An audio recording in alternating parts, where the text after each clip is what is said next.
Thank you to PyCon Indonesia for inviting me to speak today. Sulamat siang. Thank you for joining me for this presentation. In the next 30 minutes, we will cover who am I, what is WSL, why you might use WSL, how to set up an AI/ML workflow on WSL, and a quick demo of how that would work. So who am I?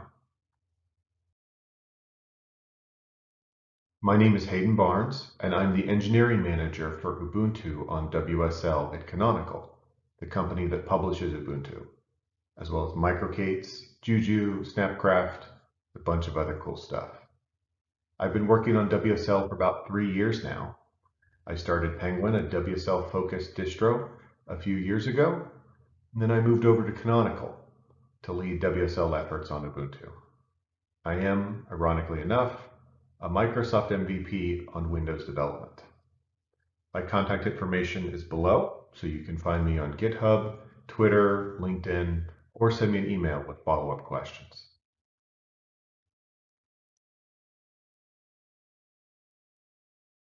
To start, a little disclaimer. I am by no means a Python expert. I did once write a mainframe front end. It identified litigants, those are participants in lawsuits, and mailed them letters from lawyers who wanted to be their lawyers, ads. It talked to a custom IBM 2970 interface. It verified data against public record databases and then talked to an API that actually mailed physical letters to unrepresented parties from lawyers who wanted to represent them.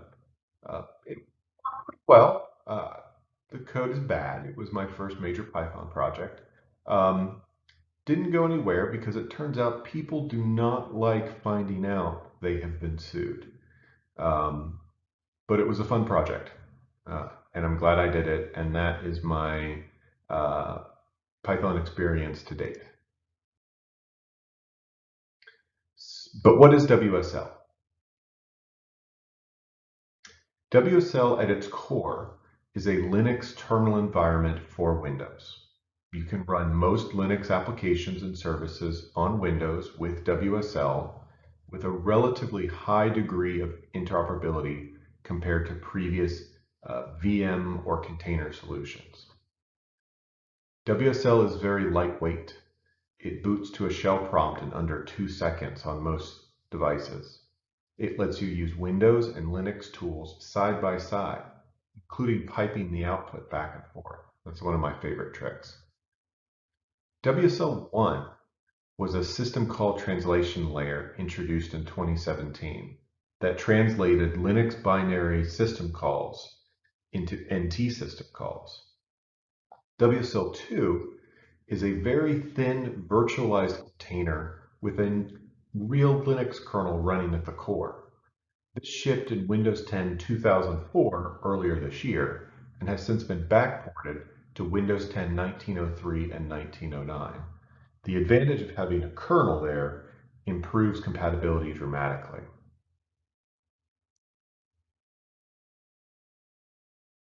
So what are some things you can do with WSL that you couldn't do with traditional Linux VMs or other containers? Well, it's pretty easy to access your C drive. It's mounted there for you. You could run bash scripts that call Windows applications to automate your workflows. You can even pipe the output between the applications.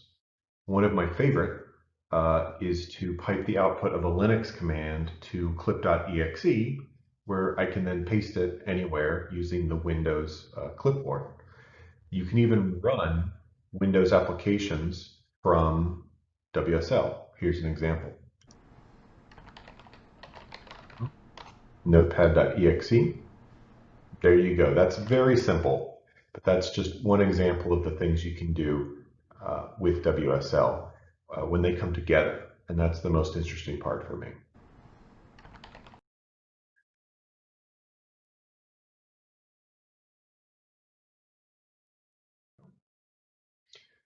So why use WSL when there are so many other virtualization options out there?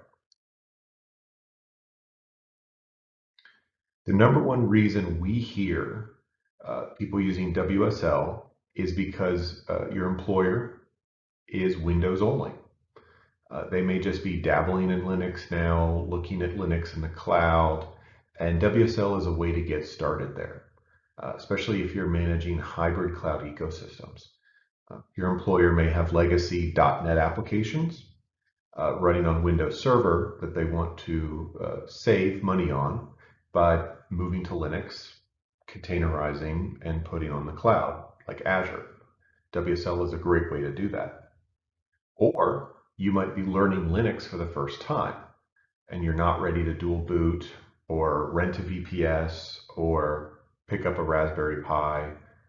And with WSL, you can try Linux on your existing machine uh, without additional cost or a lot of fuss. For the most part, it's just a few steps, a reboot, uh, grab a few things from the store. We'll cover this in a minute, and you're good to go.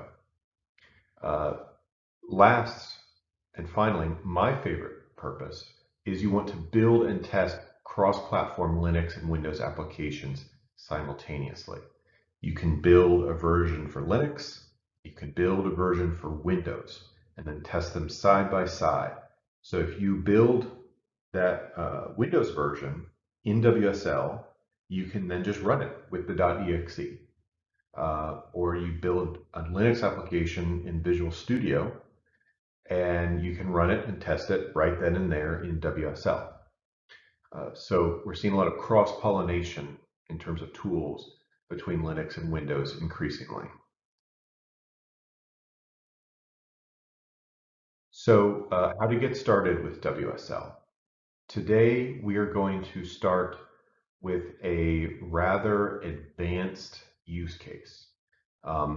Some of this is kind of out of the realm of what you would normally do when you were just getting started on WSL. I'll try to make that distinction to show what you can do on your machine now versus some of the extra steps that we have to do in order to get it running with CUDA and the AIML and all of those other things we want to do. The great thing about WSL is, like Linux, it is what you make of it. So you can take it and build on it what you would like.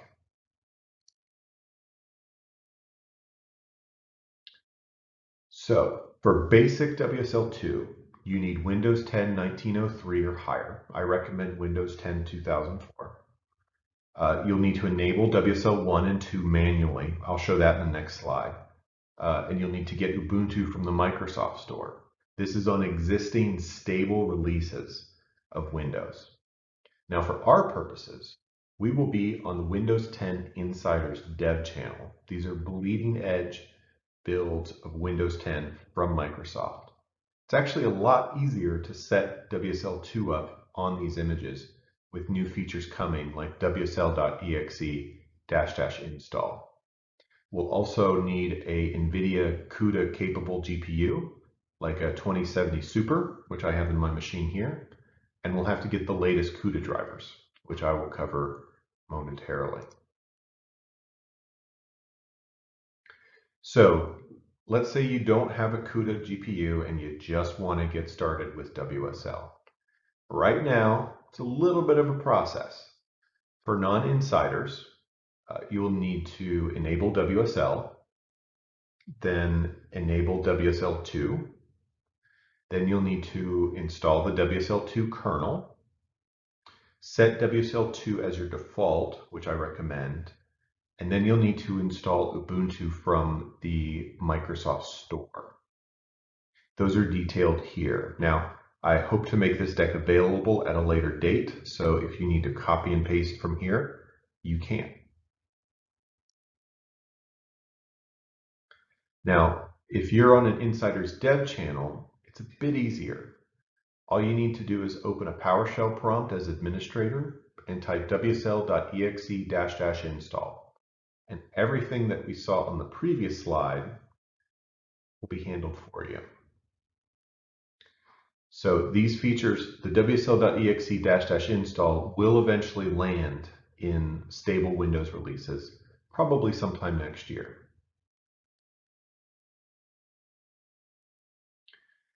Once you get WSL2 installed, I highly recommend picking up the new Windows terminal as well from the Microsoft Store or GitHub. It is a very nice experience over the legacy Windows console.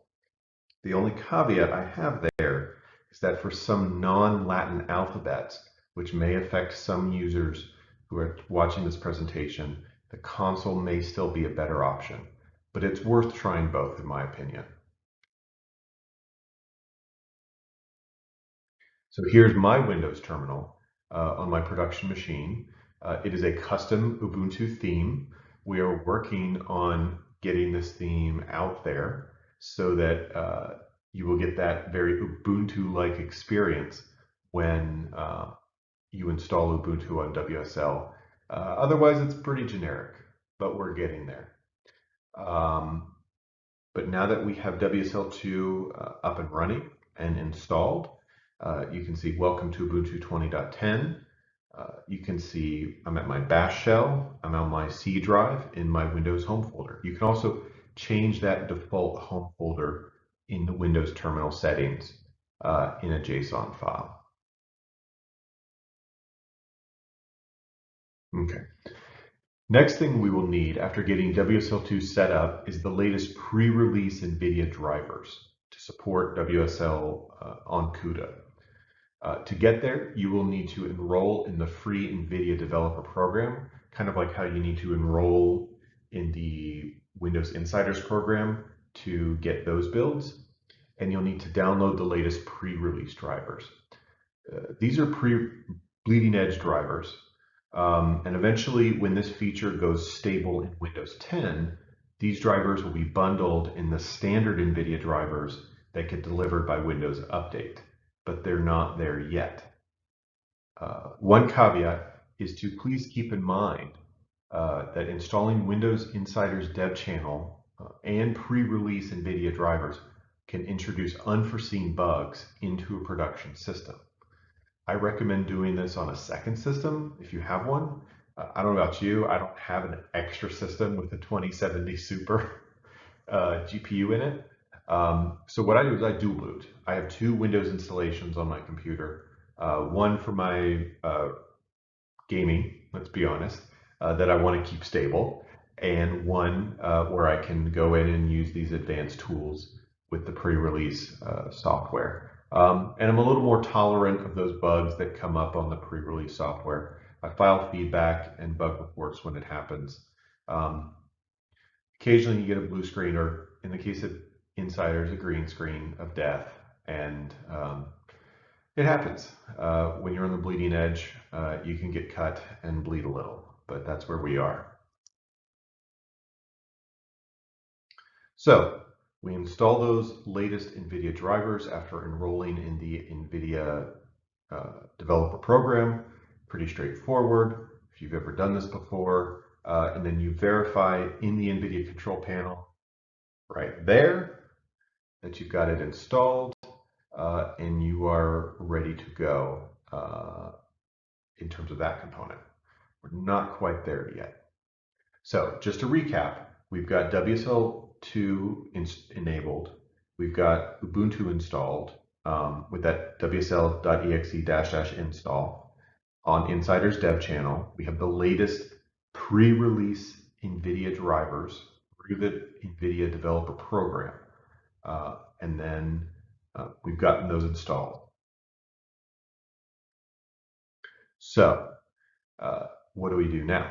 With our WSL and NVIDIA drivers in place, we're ready to begin building on our WSL environment. First thing we do is we install Docker. And my personal preference is to install Docker directly from the Ubuntu archive. You could also install Docker from the official Docker repositories. But it's good practice to refresh those package repositories with apt, sudo apt update, and then install Docker with sudo apt install docker.io.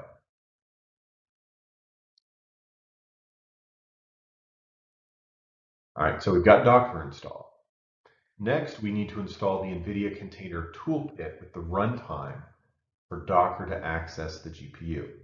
This is a little more complicated. You see a lot there. What we're doing is we're detecting the distribution, we're importing a key, we are creating a custom app repository entry for our NVIDIA Docker repo, and then we're installing that key to verify that repository.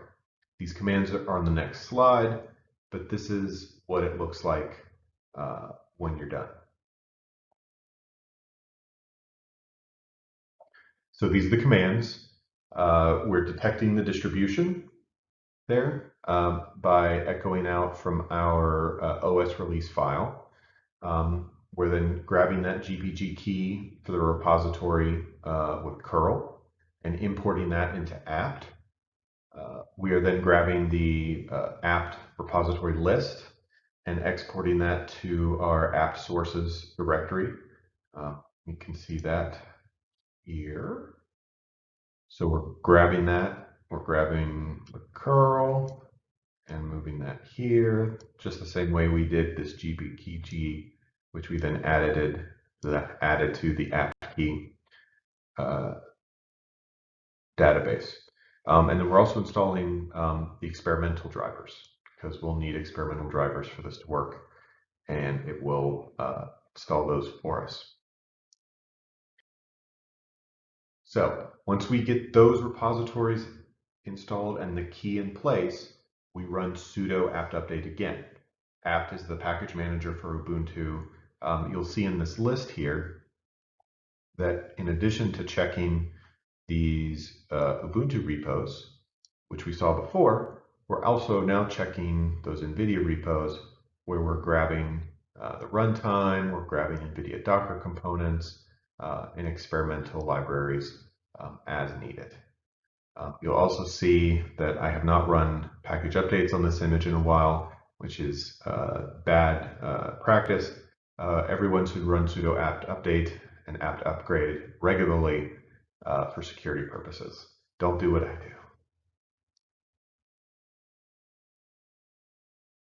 All right, next, we've got those repositories installed, we've got the key imported. Now we're going to install that NVIDIA Docker runtime. Sudo apt install NVIDIA-Docker 2. Now this Y will do it automatically. That's just a habit of mine. You can leave that out and it'll prompt you just to tell you what it's installing, how much space it's going to take, and will generally be more interactive. But this is an automated install.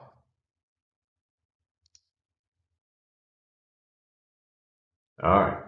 Okay, now what's going on here? We got a lot going on here. Okay, to make sure everything is set up, we're first going to start Docker manually. I did that here. Let me change pen colors just to mix it up a little. We've got sudo docker d. Remember, WSL isn't completely like regular Linux. It doesn't have systemd or traditional init. So some of these services we have to start manually, and that's what we're doing here. And then we're opening the second pane. How did I open the second pane? I clicked this drop-down box. I picked Ubuntu while holding down the Alt key. And that opened a second pane over here with a second terminal in the same Ubuntu instance. And what you see we've done here is I've run sudo docker run using our GPUs. We want to use all of our GPUs, and we're grabbing a container from the NVIDIA container repository. We're just grabbing a sample container that runs a simple benchmark. It doesn't find it locally, so it grabs it, downloads it, and then we can run it. So zoomed in here, here's that command. After pulling in that container, we have a working container in WSL2 connected to our GPU. You can see here, we got my GeForce RTX 2070 Super. You can see it's, we got just over 5,800 GFlops. So we've got access to our GPU now within our Docker container using the NVIDIA runtime. So this just keeps things super clean, super simple. You don't have to spend a lot of time configuring a lot of things. Sometimes third-party tools aren't yet aware that WSL can support uh, GPU acceleration, and they just kind of give up. They're not really sure what they're looking for. They're looking for a traditional GPU and not the WSL GPU. So I find just running things in the Docker container basically enlightens the container, and everything in the Docker container runs much more smoothly with this runtime. All right, so we've got WSL2, we've got the NVIDIA drivers, we've got Docker, we added the NVIDIA repository and the NVIDIA runtime, and we've now run a sample NVIDIA test container to verify pass-through. So what can we do now that we're at a Python event and we want to use PyTorch? Let's grab the PyTorch container from the NVIDIA repository. Grab that. Meanwhile, we can kind of see that over here that Docker is doing its thing in the back end. But we're going to pull that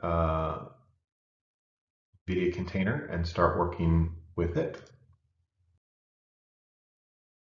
Okay, now that we've got it, we're going to run it, but you're going to see some settings here that are a little bit different.